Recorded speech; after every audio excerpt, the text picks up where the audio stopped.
Hoy vamos a estudiar un tema que pertenece a una de las columnas de la iglesia. En esta iglesia continuamente enseñamos 4 columnas a lo largo de los años. Ya tenemos 17 años pastoreando este lugar y siempre se han repetido 4 columnas que se dan a lo largo de todo el año. No están en el mismo orden, no se habla el mismo tema, pero la connotación con la que se trata siempre busca afianzar algunos aspectos de la iglesia. Hablamos de finanzas, hablamos de misiones, hablamos de familia y hablamos de visión. Estas 4 columnas, dentro de otros temas más que se dan en la iglesia, son parte del desarrollo sostenido que queremos y planeamos hacer dentro de lo que es el tiempo que nos toca vivir acá como iglesia en Puente Piedra. Por eso es que en esta mañana vamos a entrar a una de las últimas columnas en este año y que tiene que ver con las finanzas. Pero esta parte de las finanzas continuamente nos llevan a ciertos conflictos. Los conflictos son necesarios en nuestras vidas. Tal vez si usted ve la óptica de una manera adecuada se va a dar cuenta que aún la Biblia es un libro de conflicto. Si tú miras exactamente cómo es la Biblia es un libro de conflictos. Es un conflicto que Dios desata frente a las tinieblas, la luz contra las tinieblas, es un conflicto de la verdad contra la mentira, es un conflicto que termina ganando siempre lo que es la parte celestial contra las partes infrahumanas o las partes del infierno.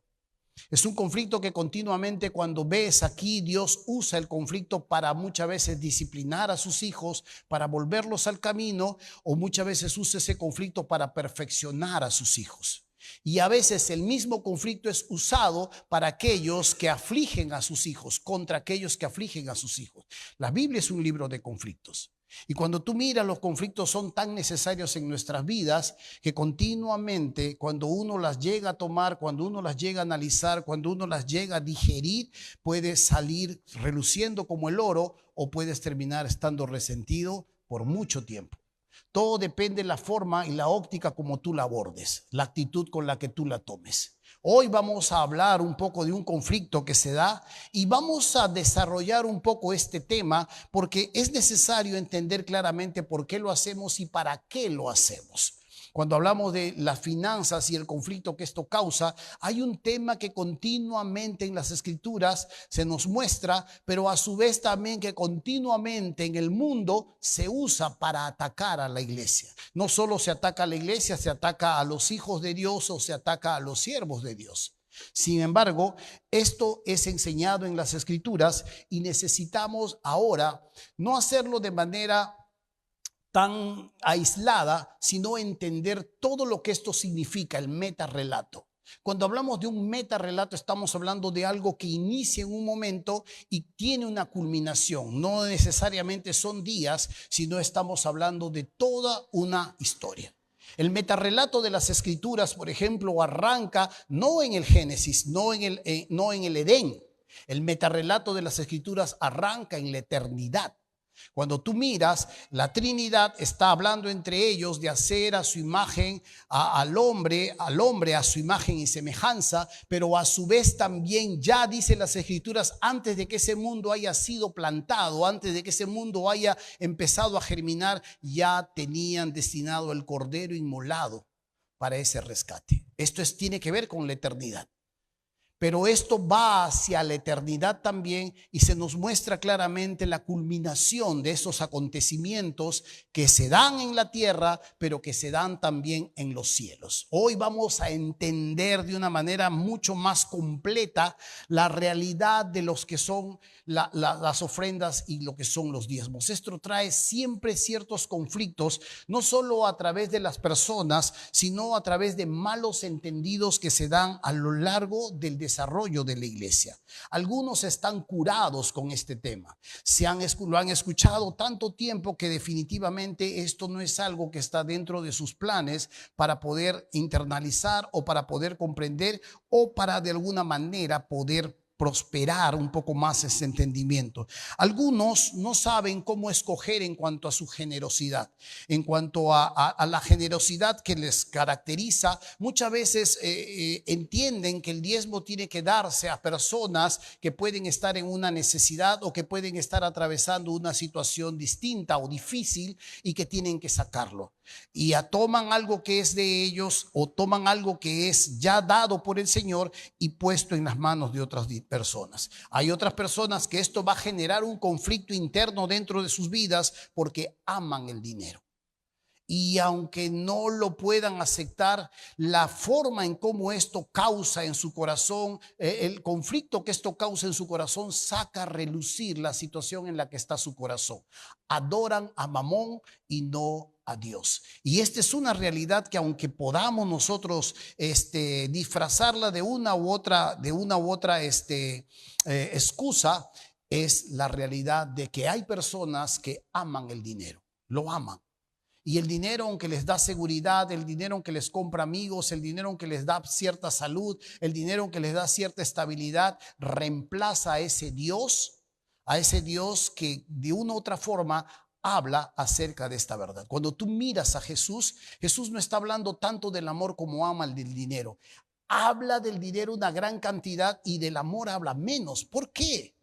¿Por qué? ¿Por qué tenía que Jesús hablar más de eso como si le importara el dinero? Esto vamos a ir viendo un poco más adelante. Pero también hay personas que están desilusionadas. Hay personas que no saben las cosas que les han pasado, que los han abusado, que los han estafado, que de alguna u otra manera los han llevado a fracasar con la fe sencilla que ellos tenían en algún momento. Otros están desconfiados, han escuchado tantas cosas, leen tantas cosas, se enteran de tantas cosas que definitivamente desconfían. A veces en las redes sociales se habla de que los diezmos son para el pastor. No lo ves a ese pastor, está todo gordo, ahí está todo, mira su carro nuevo, mira las cosas, cómo está prosperando. Yo estoy pensando bajar en helicóptero ya la próxima semana, como baja Cash Luna, ¿no? Ahí en el descampado yo voy a bajar por acá y para poder llegar a la enseñanza. Pero a veces son cosas así que escuchamos. Son cosas así que escuchamos y que continuamente esto trae desconfianza, esto trae desilusión, porque cuando hacemos algo similar, algo de esto, algo de las finanzas, cuando separamos algo, lo hacemos con nuestro corazón. Vamos a desarrollar un poco todo esto a lo largo de 4 domingos. Estoy negociando mi salida para fin de mes en otra iglesia para poder quedarme y poder desarrollarlo, porque si no vamos a tener que acortar un poco el tema y el tema necesita desarrollarse. Porque le digo, lo vamos a estudiar en todo su metarrelato. ¿Qué significa? ¿Qué es esto? ¿La iglesia tiene que diezmar en el Nuevo Testamento o la iglesia está exenta de todo ello? Vamos a recorrer mucho territorio en cuanto a ello y esto va a ser una bendición para usted. No solo le va a poder ayudar a participar en las finanzas del reino, sino que a su vez también le va a beneficiar. La Biblia nos habla un poco acerca de estas verdades. La Biblia nos habla de cuánto nosotros podemos beneficiarnos de todo esto sin incurrir en avaricia o tal vez estar llevando a la casa un saco roto, donde metes y metes y metes y casi nunca se llena, por no decirte nunca se va a llenar. Nunca se va a llenar. Vuelves al punto cero, vuelves al punto cero. Vuelves a punto cero. Saco roto se llama eso. Mientras otros avanzan y crecen, hay otros que se mantienen en el mismo lugar. Oportunidades no les falta, pero siempre están volviendo al punto cero. ¿Sabe? A veces hay personas que esto les genera conflicto porque están tan endeudados que ni siquiera tienen el dinero para llegar a fin de mes y atender sus necesidades. ¿Cómo me vas a dar de separar algo para el Señor si ni siquiera tengo para la próxima semana del diario? Esto le genera un conflicto, no necesariamente de enojo, pero a veces de tristeza, no necesariamente de estos aspectos en su vida, sino que de alguna manera arranca ciertos pensamientos que le hacen dudar acerca de este tema. ¿Sabe, hermano mío? Hoy vamos a desarrollar todo esto. al final de esta serie vamos a inaugurar también grupos pequeños para que usted sepa o pueda entrar en estos grupos pequeños que se van a dar en 2 horarios donde usted va a poder desarrollar, va a poder generar habilidad, conocimiento para el manejo de todo esto que en este tiempo le vamos a enseñar. Pero yo quiero empezar esta serie de una manera distinta. Necesitamos primero entender en dónde estamos. Para poder entender claramente por qué Dios ha diseñado todo esto, necesitamos irnos hasta la eternidad.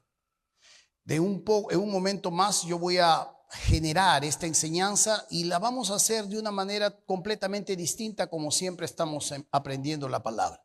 Esta vez voy a usar otra metodología, voy a usar la narrativa, porque necesitamos recorrer las escrituras y no quedarnos solamente en un texto. Normalmente estudiamos de manera expositiva las escrituras, pero ahora lo vamos a cambiar en esta serie y lo vamos a hacer de manera narrativa. Primero, vamos a ir a un texto que nos va a ayudar a partir desde donde estamos. Primera de Corintios, capítulo 15. Primera de Corintios, capítulo 15.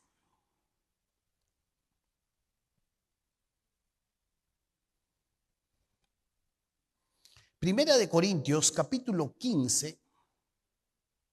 Versículo 24.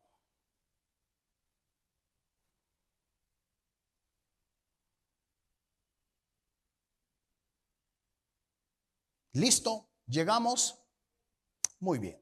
Si no tiene usted una Biblia, le pueden prestar una Biblia. Solo levante su mano y mis hermanos sugieres son muy diligentes y pueden llegar a su lugar con una Biblia. Dice así, 1 Corintios 15, 24. Luego el fin, cuando entregue el reino al Dios y Padre, cuando haya suprimido todo dominio, toda autoridad y potencia. 1 Corintios 15, 24. Porque preciso es que Él reine, están hablando de Jesús, hasta que haya puesto a todos sus enemigos debajo de sus pies. Y el postrer enemigo que será destruido es la muerte. Porque todas las cosas las sujetó debajo de sus pies. Y cuando dice que todas las cosas han sido sujetadas a Él, a Cristo, claramente se exceptúa aquel que sujetó a Él todas las cosas, esto es a Dios el Padre. Pero luego que todas las cosas les estén sujetas, entonces también el Hijo mismo se sujetará al que le sujetó a Él todas las cosas. ¿Para qué? Para que Dios sea todo en todos.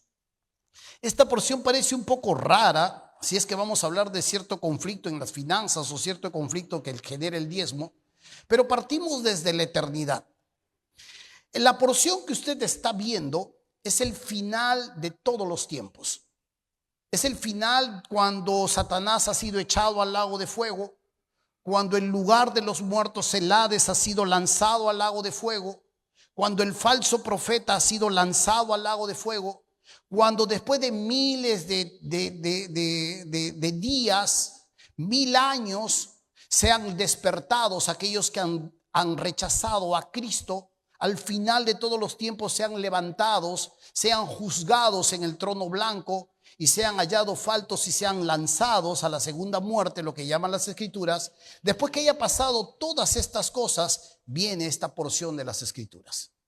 Esta porción de las escrituras nos sitúa en un momento donde el apóstol Pablo está hablando a la iglesia por un malentendido en cuanto a la resurrección.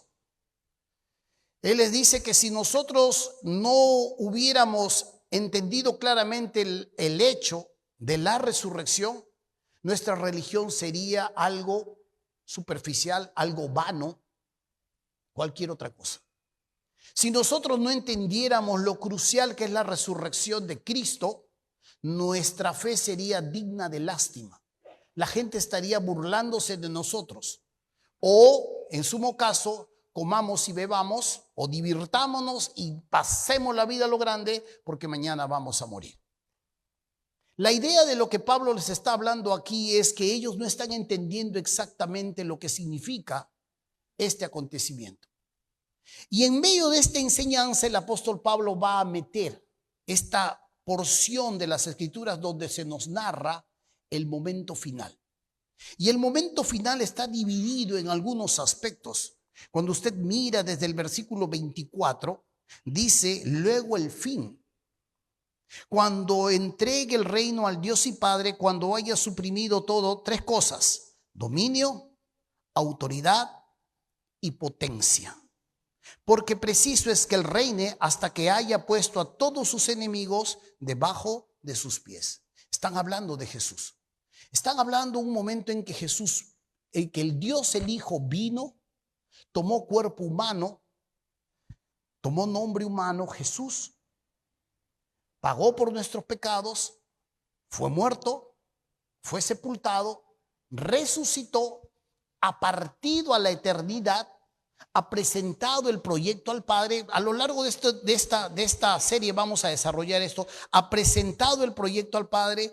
El Padre ha disfrutado este acontecimiento y juntos han enviado al Espíritu Santo, el segundo consolador. Este Espíritu que viene, la tercera persona de la Trinidad, junta al pueblo que está disperso por diferentes partes del mundo, los despierta, los sella y empieza a perfeccionarlos. Junta al pueblo, los trae y finalmente viene el Hijo y recoge a su pueblo. Esta es la idea de lo que estamos viendo acá.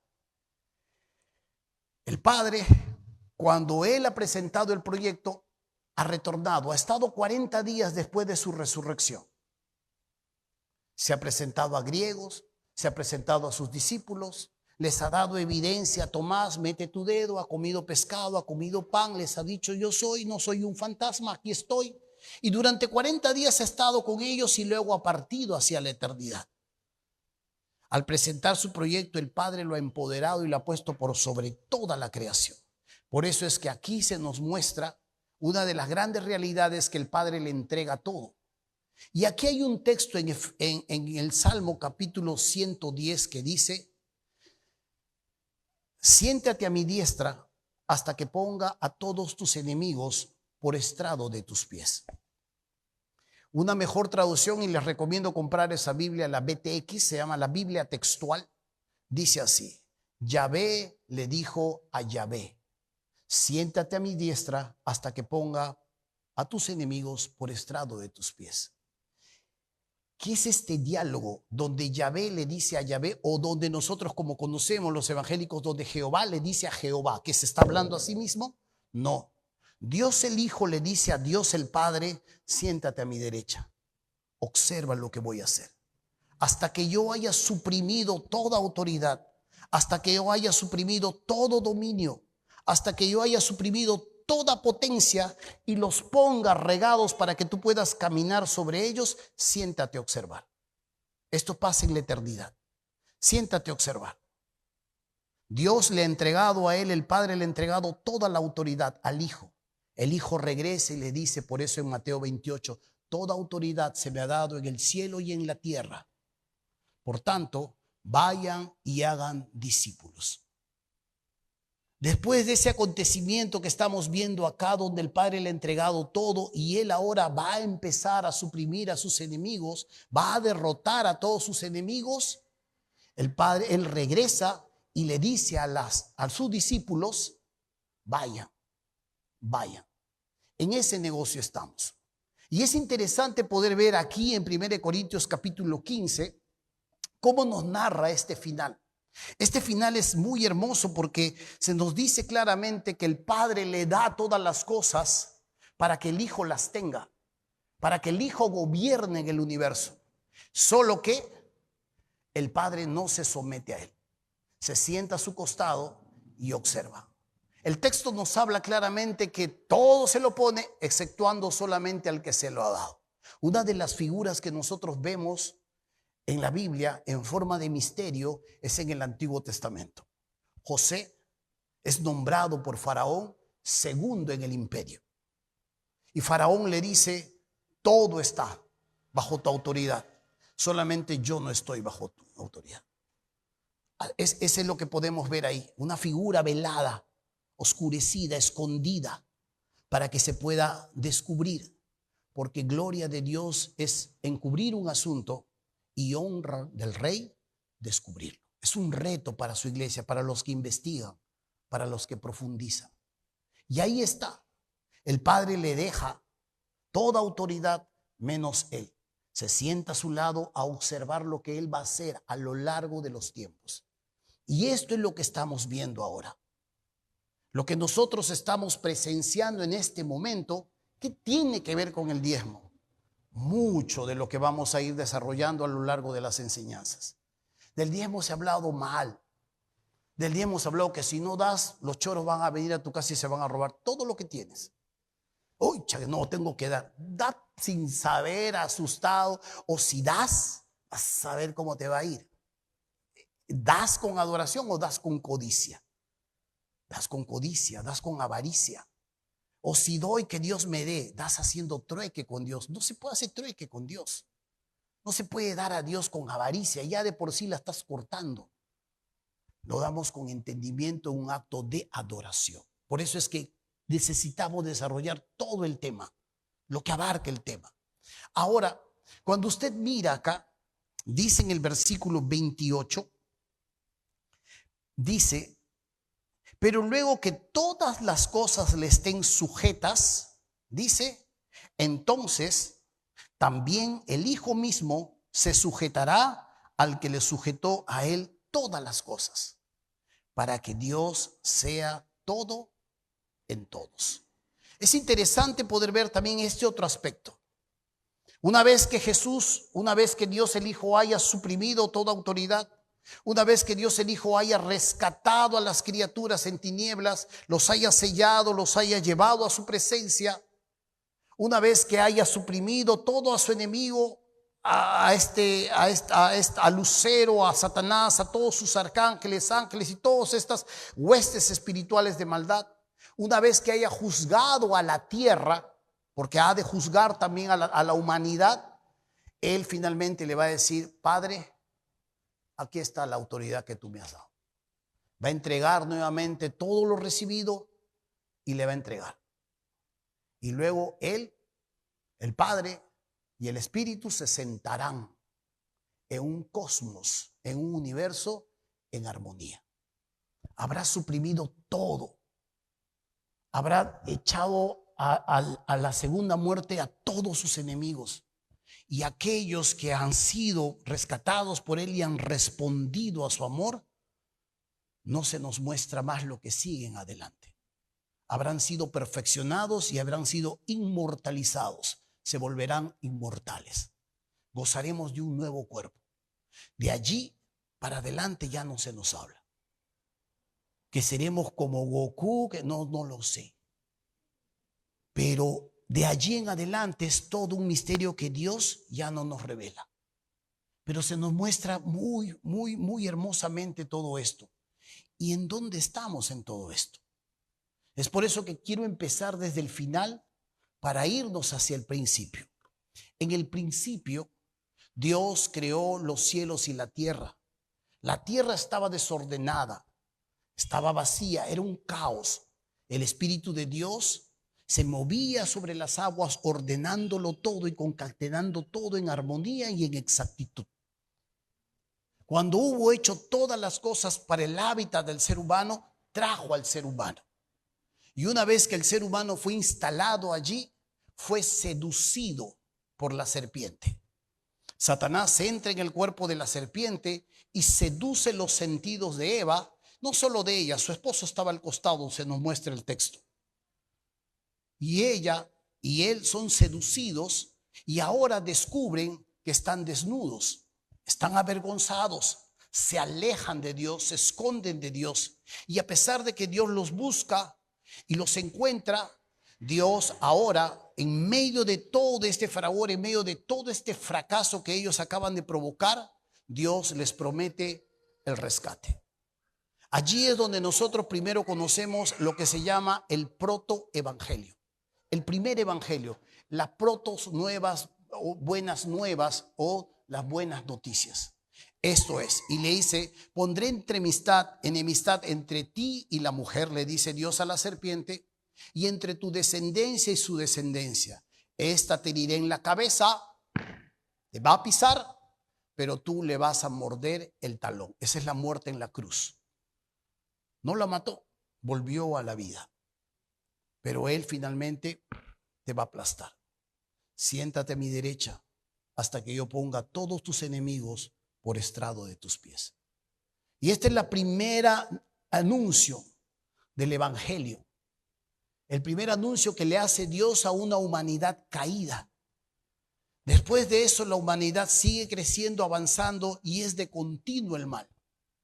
Y Dios ahora, después de siglos, Dios ahora empieza a levantar su propio pueblo. Busca a Abraham, llama a Abraham. Abraham estaba en Ur de Caldea, sus padres adoraban demonios, Abraham adoraba de estos tipos de dioses, lo saca, deja su tierra y lo lleva a una tierra donde Dios le promete que él va a fructificar. Abraham en este momento no tiene hijos, Abraham en este momento su esposa es estéril, son ancianos, pero Dios le promete una descendencia y le dice, pero Jehová había dicho a Abraham, vete de tu tierra y de tu parentela y de la casa de tu padre a la tierra que te mostraré. Y haré de ti una nación grande y te bendeciré y engrandeceré tu nombre y serás bendición. Bendeciré a los que te bendijeren y a los que te maldijeren maldeciré. Y serán benditas en ti todas las familias de la tierra. No solo Israel, todas las familias de la tierra, todas las tribus, todos los clanes, todas las naciones. Es aquí donde la promesa que Dios le hace a Abraham no solo habla de una descendencia rápida de él, sino a su vez de una descendencia venidera espiritual. Pasan 500 años y Dios ahora lleva un pequeño puñado de personas que ya nacen descendientes de Abraham, los lleva y los guarda en Egipto, una potencia mundial en pleno apogeo, con muchas riquezas, y los mete y los introduce ahí y ahí los cuida. Ellos son bienvenidos en su momento. Existía una estirpe llamada los Ixos ahí en Egipto que les dieron la bienvenida, pero luego, después de muchos años, porque ellos estuvieron 430 años, ya se levantó una nueva estirpe, una nueva genealogía que odiaba a los judíos. Pero los judíos ya habían crecido bajo la protección, bajo el amparo de una potencia mundial. Se habían multiplicado tanto que los egipcios empezaron a tener miedo de ellos. Una guerra civil podía desatarse internamente y destruir su hegemonía. Empezaron a esclavizarlos, pero todo dentro del plan de Dios. Dios ahora levanta un hombre para sacarlos hacia la libertad, llevarlos hacia el desierto. Dios ahora ya tiene un pueblo físico. Dios ahora ha elegido, ha levantado un pueblo y ahora lo saca al desierto para dictarle sus leyes. Dentro de la libertad les va a trazar ciertos parámetros para que su libertad no se convierta en libertinaje. Y esta libertad que ellos van a tener ahora va a permitirle adorar a ese Dios. Conocer ese Dios. Ese Dios no se ha dejado sin testimonio. Ha derrotado a esta potencia con señales, con prodigios. Les ha dado de comer por 40 años. Sus calzados no se han gastado, sus vestidos no se han gastado. Y ellos pueden ver con sus propios ojos y sentir con su propio cuerpo todo lo que Dios ha hecho en ellos. Sin embargo, hay ingratitud en su corazón. Hay una ingratitud en su corazón porque creen que merecen más. Dios los saca, les dicta sus leyes y ahora les habla claramente de lo que ellos van a hacer en sus vidas. Dentro de todo eso, Dios instituye la adoración que ellos van a tener para con Él. Este pueblo que ha sido sacado, ahora es instituido una religión y ellos van a adorarle ahora a ese Dios, hacen un pacto con Él y Dios levanta ahí al sacerdote y al levita. Es aquí donde Dios empieza a instituir su religión. Y en medio de esta religión dice, he aquí yo he dado a los hijos de Leví todos los diezmos en Israel por heredad, por su ministerio, por cuanto ellos sirven en el ministerio del tabernáculo de reunión. Dios instituye a este grupo humano A todo el pueblo les da tierras, a todo el pueblo les da sus parcelas cuando entran a la tierra de Canaán, pero a ellos no les entrega nada. A ellos les dice: yo voy a ser su herencia. Ustedes no tendrán nada aquí en la tierra. Yo seré su herencia. Ellos tienen que juntar de todos los diezmos que entran hacia ellos, y ellos diezmar y dárselo a los que están de rojo, los sacerdotes. Los levitas eran miles de personas. ¿Qué hacían? Recogían leña, ordeñaban la vaca, miraban el candelabro que esté, el aceite, todo lo que tenía que ver con la adoración. Y los sacerdotes oficiaban el sacrificio a Jehová. Todos los animales que eran sacrificados, la sangre que era juntada, era derramada. El sacerdote entraba y vaciaba sobre el arca del pacto para perdonar los pecados de la familia o de la nación. Y los sacerdotes instruían al pueblo en la ley. Los levitas eran los que miraban todo lo que nosotros podríamos llamar en este tiempo la logística. Esto, lo otro, quién pone la silla, quién saca la banca, quién trae la leña, quién la paga, quién mira el aceite. Toda la logística la miraban los levitas, y los sacerdotes la instrucción al pueblo. Y es interesante que cuando Dios instituye esto, también instituye algo que nosotros podemos entender como el diezmo. Esta es la cuestión de dónde entendemos que nace la ofrenda. Cuando no se entiende el diezmo, se le llama diezmo aparte y se le llama aparte ofrenda. El diezmo es una ofrenda. Lo que Dios ha instituido desde los albores de la humanidad no es el diezmo. Lo que Dios ha instituido desde los albores de la humanidad es la ofrenda. Cuando Abel, los primeros chicos en la tierra, ofrecen a Dios un corderito, esa es una ofrenda que se la ofrece a Dios. Cuando Abraham gana la guerra y lleva todo el botín y se lo entrega al rey de Salem, que sale a su encuentro, es una ofrenda. Saca 10% de todo eso y le entrega. Y lo que nosotros conocemos como el diezmo también es una ofrenda. Todo esto implica una ofrenda. Por eso es que cuando se le separa a un lado el diezmo y cuando se le separa a un lado la ofrenda, eso trae a veces un mal entendido en cuanto a lo que es. Pero volvamos. Es por eso que cuando vemos a lo largo de la historia, continuamente hay la promesa de este Mesías. Ya viene, ya llega. Lo que se anunció en el huerto del Edén, que pronto vendría un descendiente que pisaría la cabeza de la serpiente, sigue anunciándose a lo largo de la historia. Y se nos muestra a través de diferentes libros la historia de la llegada de él. Y es aquí donde nosotros entendemos esta verdad. Lo que hemos estado viendo en un principio es la eternidad, donde Dios hace al ser humano a su imagen y semejanza y lo pone en el tiempo humano, en un hábitat humano. Todo el desarrollo que usted va a ver luego sale hacia la eternidad.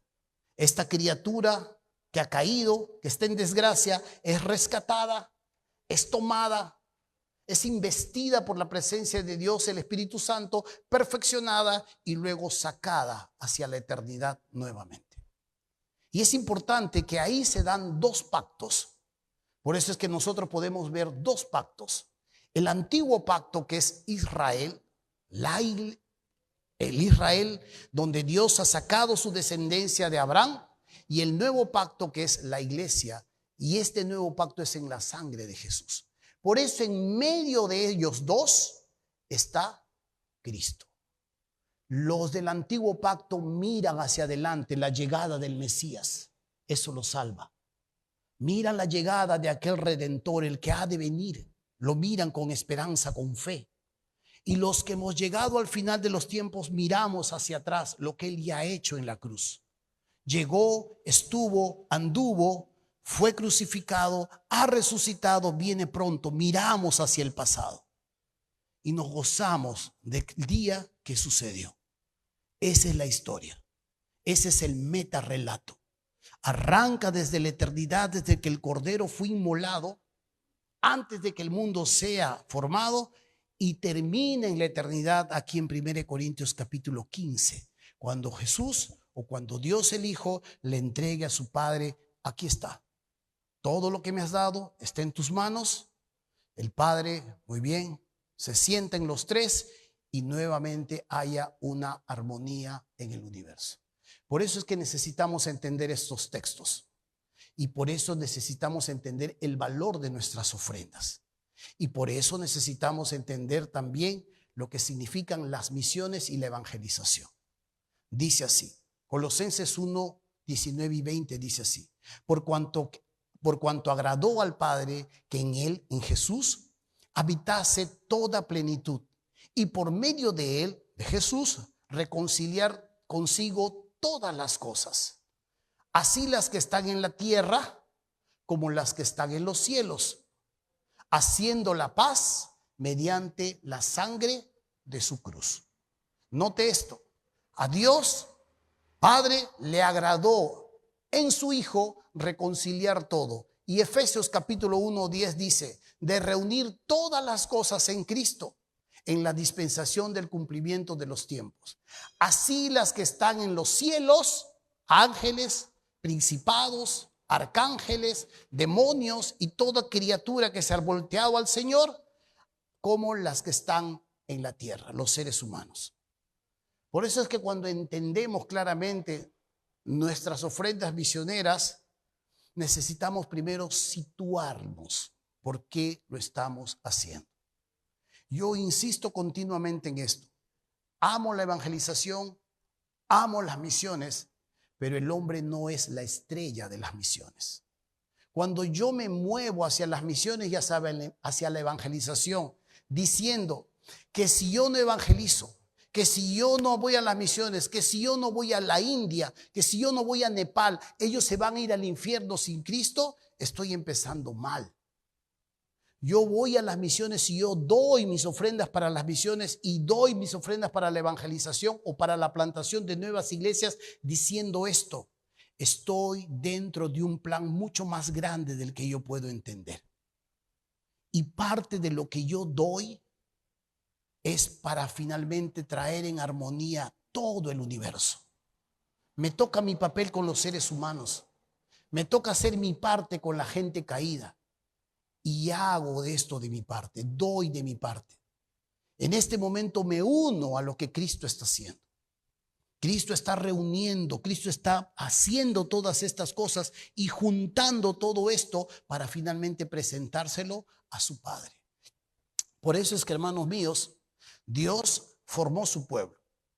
Este pueblo en el Antiguo Testamento eran los judíos. Dice así: ahora pues, les dice en el Éxodo, si diereis oído a mi voz y guardareis mi pacto, vosotros seréis mi especial tesoro sobre todos los pueblos, porque mía es toda la tierra, dice Dios. Y vosotros, le dice a su pueblo judío, me seréis un reino de sacerdotes y de gente santa.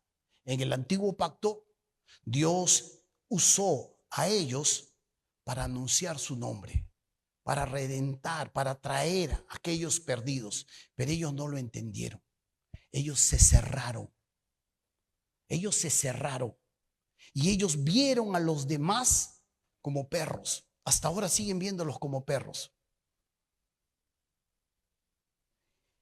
Y en este momento ellos solo eran la nación escogida, la gente santa. Y cuando vino su Mesías a presentarse delante de ellos, ellos lo crucificaron. Fueron puestos en pausa y Dios ahora trabajó con un nuevo pueblo, la iglesia. Y dice así: mas vosotros sois linaje escogido, real sacerdocio, nación santa. Lo mismo que los judíos. Vuelve nuevamente a usar, pero otro pueblo. Y dice: pueblo adquirido por Dios, ¿para qué? Para que anunciéis las virtudes de aquel que os llamó de las tinieblas a su luz admirable. Dios ahora pone en pausa a los judíos, después va a volver a obrar con ellos. En este momento ellos están cerrados. Manda un misionero ahí, vas a ver cómo lo tratan, aunque viven y conviven. Pero en este momento la iglesia es el cuerpo de Cristo. Por eso es que Él es la cabeza.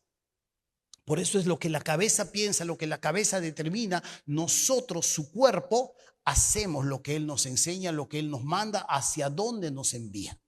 Y esta es la realidad. Dentro del plan de Dios, dentro de todo el relato de lo que Dios nos ha mostrado, ahí entramos. Somos ese ejército de Dios. En el Antiguo Testamento dice: martillo me sois y armas de guerra en mi mano. Esto es lo que nosotros somos en manos del Señor. Somos sus ejércitos. Hemos entrado capacitados con algunas dones espirituales que Dios nos ha dado. Nos ha rodeado de seguridad como rodeó a Job, de vallado, de cerca, para que el diablo y sus secuaces no nos maten, no nos destruyen, no violen a nuestros niños, no destruyan a nuestros hogares. Nos ha rodeado con su presencia, no nos pueden tocar, pero a su vez también ha bendecido todo lo que somos. Si usted no está disfrutando en este tiempo de Dios, tiene que ver por qué no lo disfruta. Y es por eso que en este tiempo nosotros vamos a desarrollar un poco. Recibe de parte de Dios, ¡fum!, mezquina. Aún se cae en saco roto. Ay, verdad, verdad, verdad. Parcha un rato con Dios, recibe de nuevo Dios, ¡bum!, mezquina. Y no funciona el mecanismo así. Y si no está disfrutando usted de Dios, es por algo. Porque Dios va a dar a su pueblo, va a bendecir, va a rodearlo. Los falsos maestros nos han enseñado mal, han regado de falsas enseñanzas, de que si tú le das, de que si tú pactas 100 por 1 te da 1000. Olvídate, esas son tonterías. Eso es negociar con Dios, torcerle el brazo a Dios porque Dios no puede negarse. Son tonterías salidas de la boca del mismo diablo a través de estos falsos maestros. Yo no pacto con Dios. Yo no tengo ni un nuevo, mi sangre no vale ni siquiera la suela de la sangre de Cristo. Yo no pacto con Dios. Yo no tengo ni un pacto con Dios. El pacto Dios ha hecho conmigo en la sangre de su Hijo y gratis. Yo tomo los beneficios que Dios ya me ha dado y empiezo a ponerlos en uso. Y aquí es donde nosotros necesitamos entender, por eso, que estamos dentro de un megaproyecto. Estamos dentro de algo que se llama un metarrelato. Tiene un inicio en la eternidad y culmina en la eternidad. Aunque entra en el tiempo humano, se desarrolla en el tiempo humano, Dios se desarrolla en el tiempo humano, sale de ese tiempo y vuelve a la eternidad y lleva consigo a criaturas que Él ha sellado y que serán inmortalizadas. Y es interesante entender claramente por eso esta verdad. Si va a aprovechar su vida cristiana, no la desperdicie viniendo cada domingo a escuchar, regresando a su casa, viviendo como si nada. Permita que su vida se transforme.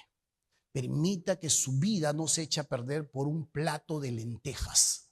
No cambie los privilegios que Dios le ha entregado por un plato de lentejas. Y únase al proyecto que Dios está haciendo. Por eso es que cuando usted mira esto, ¿cómo se sostiene el proyecto de Dios? ¿Dios puede sostener su proyecto? Sí. Cuando tú miras cómo saca al pueblo de Israel, los textos dicen que su calzado de esa gente no se gastaba. Cuando tú miras y esa gente se moría de sed, Dios sacaba agua de donde ni siquiera ellos pensaban que podía sacarlo. Cuando tú miras cómo Dios sostenía su proyecto, te vas a dar cuenta que los ponía con una nube, que les ponía una columna de fuego, los protegía, los cuidaba, los alimentaba, trajo codornices, defendió de sus enemigos.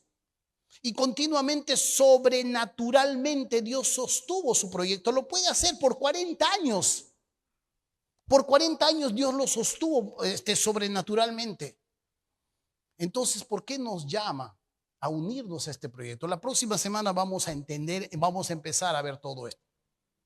Pero Dios sostiene su proyecto por eso a través de estas ofrendas. Dios instauró un reino de sacerdotes en el Antiguo Testamento y Dios instaura ahora un nuevo reino de sacerdotes, los cuales somos todos nosotros, con una mecánica totalmente distinta, pero todas ellas funcionan de esta misma manera. Por eso es que cuando Dios enseña esta verdad, dice: nadie se presentará delante de mí con las manos vacías. Nadie se presentará delante de mí con las manos vacías. A veces presentarnos con las manos vacías difamas a tu Dios, empequeñece su provisión. Esta es una gran verdad. No, hijitos, no tenemos porque no nos alcanza, porque de verdad, ese es el Dios que nosotros tenemos, ese es el Dios que nos ha prometido.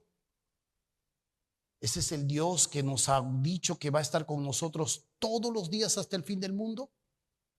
A veces cuando esto sucede por otros aspectos y no porque no necesariamente Dios no nos está guardando y bendiciendo, sino por otros aspectos en el corazón, empequeñecemos a ese Dios, lo difamamos, hacemos que ese Dios no sea real para otros o que ese Dios sea a veces hasta un miserable con aquellos que Él llama. Yo no me puedo quejar de Dios, al contrario. Yo llegué a los pies de Cristo con un polo, un jean y unas zapatillas prestadas. Ahora soy millonario, míreme cómo me he visto.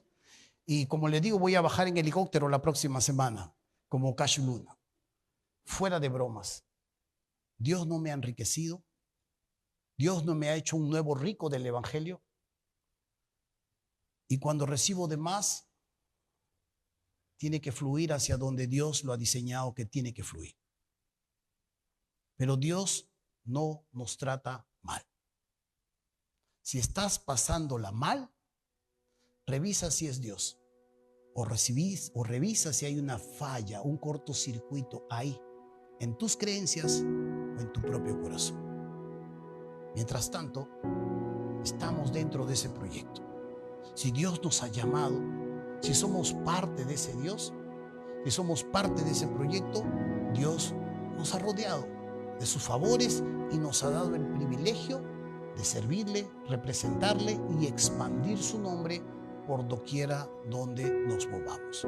La próxima semana vamos a seguir avanzando este texto y vamos a poder desarrollar más profundamente este tema. Por ahora, ahí nomás vamos a quedar y vamos más bien a orar.